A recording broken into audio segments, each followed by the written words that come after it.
الحمد والنعمة لك والملك لا شريك لك اے لوگو، تمہارا رب ایک ہے اور تمہارا باپ ایک ہے۔ تم سب آدم علیہ السلام کی اولاد ہو اور آدم مٹی سے بنے تھے۔ اے لوگو، ہم نے تمہیں ایک مرد اور ایک عورت سے پیدا کیا ہے اور تم کو قومیں اور قبیلے بنا دیا تاکہ تم ایک دوسرے کو پہچان سکو۔ بے شک تم میں سے سب سے زیادہ عزت والا وہ ہے جو تقوی میں سب سے بڑھ کر ہے۔ بے شک اللہ تعالیٰ سب کچھ جاننے والا، ہر چیز کی خوب خبر رکھنے والا ہے۔ کسی عربی کو عجمی پر، کسی عجمی کو عربی پر، کسی کالے کو گورے پر اور کسی گورے کو کالے رنگ و نسل کی بنیاد پر کوئی فضیلت نہیں۔ اللہ تعالیٰ کی بارگاہ میں فضیلت کا مدار صرف تقوی پر ہے۔ میں تمہیں اللہ کی عبادت اور تقوی کی وصیت کرتا ہوں اور تمہیں اس کی اطاعت کا حکم دیتا ہوں، اور آغاز کلام اس سے کرتا ہوں جو خیر ہے۔ سنو، زمانہ جاہلیت کی تمام باطل قدروں کو میں اپنے قدموں تلے روند رہا ہوں۔ سنو، عہد جاہلیت کی ہر باطل رسم و روایت کو میں اپنے دونوں قدموں تلے پامال کر رہا ہوں۔ سنو، عہد جاہلیت کے نسل در نسل خونی انتقام کے سلسلے اور باطل طریقوں سے حاصل کیے ہوئے مال اور افتخار کے جاہلی معیارات کو قیامت تک کے لیے ختم کر رہا ہوں۔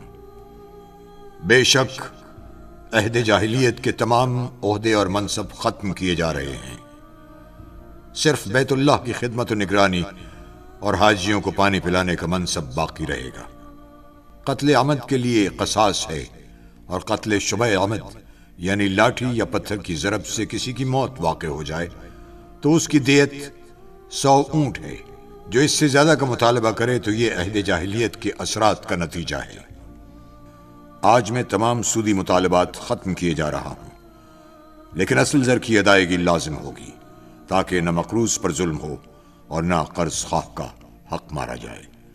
اللہ تعالیٰ نے حتمی اور قطعی حکم صادر فرما دیا ہے کہ سودی نظام نہیں چلے گا۔ زمانہ جاہلیت کے سارے سودی واجبات ختم کر دیے گئے ہیں، اور سب سے پہلے میں اپنے چچا عباس بن عبد المطلب کے سارے سودی واجبات کو ختم کرتا ہوں۔ زمانہ جاہلیت کے نسل در نسل جاری رہنے والے خونی انتقام کا دستور ختم کر دیا گیا ہے، اور سب سے پہلے میں اپنے خاندان کے ایک فرد ایاس بن ربیعہ بن حارث بن عبد المطلب کے خون کو معاف کرتا ہوں۔ وہ ایام رداعت میں بنو لیس میں تھے کہ قبیلہ حزیل کے لوگوں نے انہیں قتل کر دیا۔ یہ پہلا خون ہے جس سے میں زمانہ جاہلیت کے دستور کو ختم کرنے کی ابتدا کر رہا ہوں۔ اے لوگو، قمری مہینوں کی ترتیب میں تقدیم و تاخیر یہ زمانہ کفر کی زیادتی ہے۔ اس کے ذریعے کافروں کو گمراہ کیا جاتا ہے کہ وہ اپنی نفسانی خواہش کے تحت ایک سال محرم کے مہینے میں جنگ کو حلال کر دیتے ہیں اور دوسرے سال اسے حرام کر دیتے ہیں، تاکہ اللہ تعالیٰ نے حرمت والے مہینوں کی جو تعداد مقرر کی ہے وہ پوری ہو جائے۔ اسی کا نتیجہ ہے کہ وہ اللہ تعالیٰ کے حرمت والے مہینے کو حلال کر دیتے ہیں اور حلال مہینوں کو حرام کر دیتے ہیں۔ سنو، آج زمانہ گھوم پھر کر اسی ترتیب کے مطابق آ گیا ہے جو آسمانوں اور زمینوں کی تخلیق یعنی ابتدائے آفرینش سے جاری تھی۔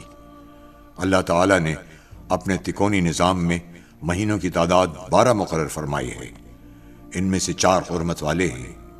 ان 4 حرمت والے مہینوں میں سے 3 مسلسل ہیں، یعنی ذوالقعدہ، ذوالحجہ اور محرم، اور ایک رجب ہے جو جمادی الثانیہ اور شعبان کے درمیان ہے، اور قمری مہینہ کبھی 29 دن کا ہوتا ہے اور کبھی 30 دن کا۔ سنو، حج قیامت تک ذوالحجہ ہی میں ہوگا۔ اے لوگو، تمہارے جسم، تمہاری جان، تمہارے مال اور تمہاری عزت و آبرو کو ایک دوسرے پر وہی حرمت حاصل ہے جو اس مہینے ذوالحجہ، اس شہر مقدس مکۃ المکرمہ اور اس دن یوم عرفہ کو حاصل ہے جس میں تم سب آج جمع ہو۔ میری بات غور سے سنو، تم عزت والی زندگی پاؤ گے، مگر شرط یہ ہے کہ نہ دوسرے پر ظلم کرو اور نہ تم پر ظلم کیا جائے، اور نہ اپنے آپ پر ظلم کرو۔ اے لوگو، بے شک ایک مسلمان دوسرے مسلمان کا بھائی ہے، سب مسلمان آپس میں بھائی بھائی ہیں۔ ایک مومن کا سب کچھ دوسرے پر ایسا ہی حرام ہے جیسے آج کے دن کی حرمت۔ اس کا گوشت دوسرے پر حرام ہے، وہ غیبت کر کے اس کا گوشت نہ کھائے۔ ایک مسلمان کی آبرو دوسرے پر حرام ہے، کوئی کسی کا عیب ظاہر نہ کرے۔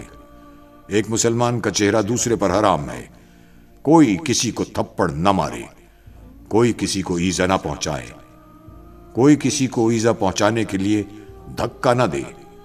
ہر مسلمان کے لیے دوسرے مسلمان بھائی کا خون حلال نہیں، کسی بھی مسلمان کے لیے دوسرے کا مال حلال نہیں ہے سوائے اس کے کہ وہ خوش دلی سے کوئی چیز اسے دے۔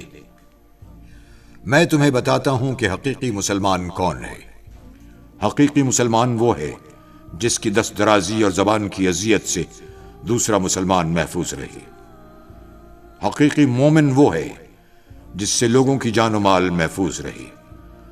حقیقی مہاجر وہ ہے جو گناہوں اور اللہ تعالیٰ کی نافرمانی کو ترک کر دے۔ حقیقی مجاہد وہ ہے جو اللہ تعالیٰ کی اطاعت میں اپنے نفس کی باطل خواہشات کے خلاف جہاد کرے۔ سنو، تم میں سے جس کے پاس کسی کی امانت ہے وہ اس کے حقدار کو لوٹا دے۔ قرض کا ادا کرنا لازم ہے، عاریتاً لی ہوئی چیز مالک کو واپس لوٹا دی جائے۔ جو کسی کا ضامن بنے اس پر لازم ہے کہ اپنی ذمہ داری پوری کرے۔ جرم کی سزا اسی کو ملے گی جس نے جرم کا ارتکاب کیا ہے۔ بیٹے کے جرم میں باپ اور باپ کے جرم میں بیٹا نہیں پکڑا جائے گا۔ عورتوں کے معاملے میں ہمیشہ اللہ سے ڈرتے رہو، کیونکہ تم نے اللہ کی امانت کے طور پر حاصل کیا ہے، اور ان سے ازدواجی تعلق اللہ تعالیٰ کے قانون کے تحت تمہارے لیے حلال ہوا ہے۔ سنو، تمہارے لیے عورتوں کے بارے میں حسن سلوک کی وصیت ہے، کیونکہ وہ تمہاری پابند ہیں اور ان پر تمہارے اختیار کا دائرہ محدود ہے۔ اے لوگو، عورتوں کے تم پر اور تمہارے عورتوں پر کچھ حقوق ہیں۔ تمہارا عورتوں پر حق یہ ہے کہ وہ کھلی بے حیائی نہ کریں، وہ تمہاری خوابگاہ کو کسی غیر سے پامال نہ کرائیں، تمہاری اجازت کے بغیر کسی ناپسندیدہ شخص کو تمہارے گھر میں داخل نہ کریں۔ اگر وہ خدا نخواستہ ایسا کرتی ہیں تو اللہ تعالیٰ نے تمہیں اختیار دیا ہے کہ تم تادیب کے طور پر ان کا بستر الگ کر دو۔ تم تادیب و تنبیہ کے لیے انہیں معمولی سزا دے سکتے ہو۔ اور تمہاری بیویوں کے بھی تم پر کچھ حقوق ہیں، یہ کہ تم لباس اور طعام کی سہولتوں میں ان کے ساتھ حسن سلوک کرو۔ اگر وہ تمہاری نافرمانی سے باز آ جائیں اور جائز امور میں تمہاری اطاعت کریں تو دستور کے مطابق انہیں خوراک اور لباس فراہم کرو۔ عورتیں معروف کاموں میں تمہاری نافرمانی نہ کریں۔ اگر وہ اس معیار پر پورا اترتی ہیں تو تمہیں ان پر کسی زیادتی کا کوئی حق نہیں ہے۔ عورتیں گھریلو اخراجات میں شوہر کی اجازت کا خیال رکھیں۔ بچے کا نسب اسی کی طرف منسوب ہوگا عورت جس کے نکاح میں ہے۔ زانی کے لیے محرومی ہے اور اس کا حساب اللہ کے سپرد ہے۔ کسی عورت کے لیے جائز نہیں کہ وہ اپنے شوہر کی اجازت کے بغیر اپنا مال کسی اور کو دے۔ سنو، جس نے اپنے نسب کی نسبت اپنے حقیقی باپ کے سوا کسی اور کی طرف کی تو اس پر اللہ تعالیٰ، اس کے فرشتوں اور سب لوگوں کی لعنت ہے۔ اس کی نہ کوئی فرض عبادت قبول ہوگی اور نہ ہی نفل۔ اپنے خادموں اور ماتحتوں کا اچھی طرح خیال رکھو۔ انہیں وہی کھلاؤ جو خود کھاتے ہو، وہی پہناؤ جو خود پہنتے ہو۔ اگر وہ کوئی ایسا گناہ کریں جو تمہارے نزدیک ناقابل معافی ہے تو انہیں انتہائی سخت سزا دینے کے بجائے ان سے جان چھڑانے کا دوسرا طریقہ اختیار کرو۔ میں ایک بار پھر تاکید کے ساتھ تمہیں حکم دیتا ہوں کہ اپنے خادموں اور ماتحتوں کے ساتھ حسن سلوک کرو۔ انہیں وہی کھلاؤ جو خود کھاتے ہو اور وہی پہناؤ جو خود پہنتے ہو۔ اے لوگو، مجھے حکم دیا گیا ہے کہ میں لوگوں سے لڑوں یہاں تک کہ وہ کلمہ لا الہ الا اللہ کہنے پر آمادہ ہو جائیں۔ جب وہ توحید اور رسالت کا اقرار کر لیں تو ان کی جان و مال محفوظ ہے، آخرت میں ان کا حساب اللہ پر ہے، یعنی باطن اور نیتوں کا فیصلہ اللہ کی عدالت میں ہوگا۔ اللہ کے ساتھ کسی کو شریک نہ ٹھہراؤ، ناحق کسی کو قتل نہ کرو، زنا نہ کرو اور چوری نہ کرو۔ اے لوگو، میرے بعد کوئی نبی نہیں اور تمہارے بعد کوئی امت نہیں ہے۔ اپنے رب کی عبادت کرو، 5 وقت کی فرض نمازیں پڑھو، ماہ رمضان کے فرض روزے رکھو، بیت اللہ کا حج کرو، خوش دلی سے اپنے مال کی زکوٰۃ ادا کرو۔ اگر تم نے یہ سب کچھ کر لیا تو تمہارا رب عز و جل تمہیں جنت میں داخل فرمائے گا۔ اور اللہ سے ڈرتے رہو اور ناپ تول میں کمی نہ کرو اور زمین میں فساد برپا نہ کرو اور دین میں حد سے تجاوز نہ کرو۔ تم سے پہلی امتیں اس لیے ہلاک ہوئیں کہ انہوں نے دین میں غلو کیا، یعنی حد سے تجاوز کیا۔ اے لوگو، شیطان اس بات سے تو مایوس ہو چکا ہے کہ تمہاری اس زمین پر کبھی اس کی عبادت کی جائے، لیکن اس کے علاوہ بہت سے معاملات میں لوگ اس کا کہا مانیں گے۔ وہ اس بات پر بھی راضی ہوگا کہ تم بعض معمولی باتوں میں اس کی پیروی کرو، بس اپنے دین و ایمان کی حفاظت کی خاطر اس کے فریب سے بچ کر رہو۔ اللہ نے جو بھی بیماری نازل کی ہے اس کے لیے اس نے دوا بھی اتاری ہے، سوائے بڑھاپے کے۔ اے لوگو، اللہ تعالیٰ نے وراثت میں ہر وارث کا حصہ مقرر کر دیا ہے، تو اب کسی کے لیے یہ جائز نہیں ہے کہ وہ اپنی وفات سے پہلے کسی وارث کے لیے کوئی وصیت کرے، اور غیر وارث اور خیر کے دوسرے کاموں کے لیے وصیت کی زیادہ سے زیادہ حد کل ترکے کی 1/3 تک ہے۔ میری اور مجھ سے پہلے انبیاء کی بہترین دعا یہ ہے: اللہ ایک ہے، اس کا کوئی شریک نہیں، بادشاہت اسی کے لیے ہے، ہر تعریف کے لائق وہی ہے، خیر اسی کے قبضے و قدرت میں ہے، وہی زندگی عطا کرتا ہے اور وہی موت دیتا ہے، اور وہ ہر چیز پر قادر ہے۔ لوگوں، جان لو کہ 3 باتیں ایسی ہیں جن سے مومن کے دل میں کینہ پیدا نہیں ہوتا، یہ کہ عمل خیر خالص اللہ کے لیے ہو، اہل اختیار کی خیر خواہی کرو، مسلمانوں کی جماعت کو لازم پکڑو۔ اے لوگو، صاحب اختیار کی بات کو سنو اور اطاعت کرو، خواہ تم پر ایک نکٹا حبشی غلام امیر بنا دیا جائے، جب تک کہ وہ کتاب اللہ کے مطابق حکم دے، یعنی حاکم کی اطاعت اس امر کے ساتھ مشروط ہے کہ اس کا حکم کتاب و سنت کے مطابق ہو۔ اے لوگو، میری بات کو سمجھو، کیونکہ میں نے دین کا پیغام تم تک پہنچا دیا ہے۔ میں نے تمہارے درمیان ایسی چیزیں چھوڑ دی ہیں کہ جب تک تم انہیں مضبوطی سے تھامے رہو گے کبھی گمراہ نہ ہوگے۔ وہ یہ ہے اللہ تعالیٰ کی کتاب اور اس کے نبی کی سنت۔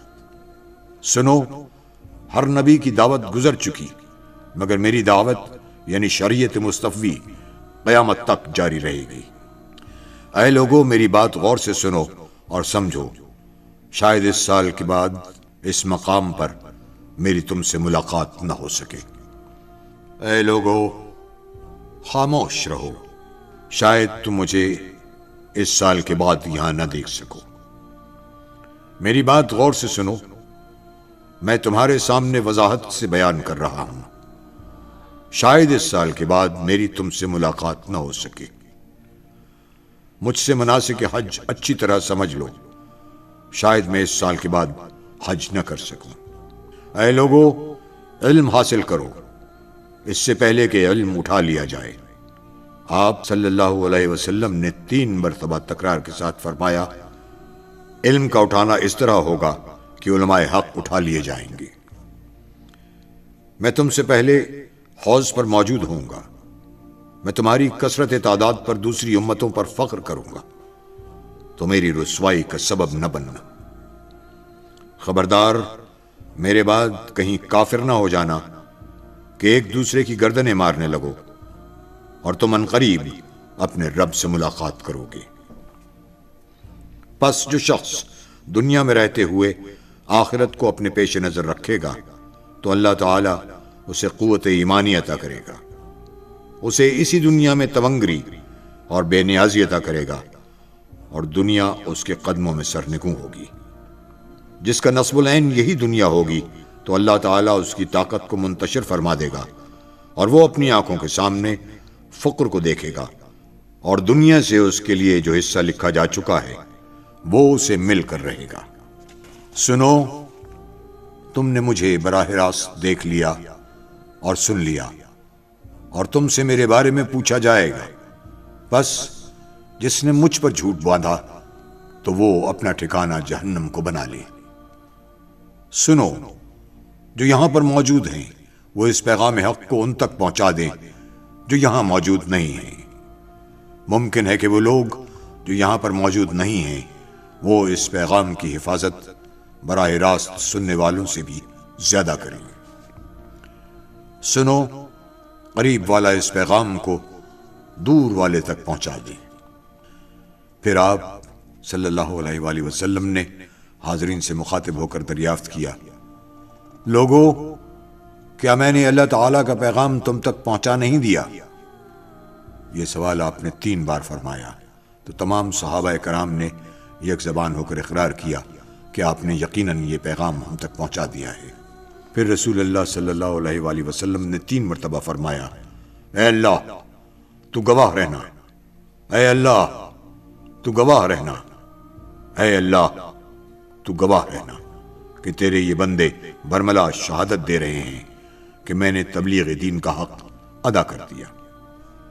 پھر آپ صلی اللہ علیہ وآلہ وسلم نے صحابہ کرام سے مخاطب ہو کر دریافت فرمایا، تم سے میرے بارے میں پوچھا جائے گا تو تم کیا جواب دو گے؟ تمام صحابہ کرام نے ببانگ دول اعتراف کیا، ہم گواہی دیتے ہیں کہ آپ نے دعوت دین کی امانت ہم تک پہنچا دی، آپ نے فریضہ رسالت ادا کر دیا، اور آپ نے خیر خواہی کا حق ادا کر دیا۔ آخر میں پھر رسول اللہ صلی اللہ علیہ وآلہ وسلم نے 3 مرتبہ اپنی شہادت کی انگلی آسمان کی طرف بلند کی اور نیچے لائے اور فرمایا، اے اللہ تو گواہ رہنا، اے اللہ تو گواہ رہنا، اے اللہ تو گواہ رہنا۔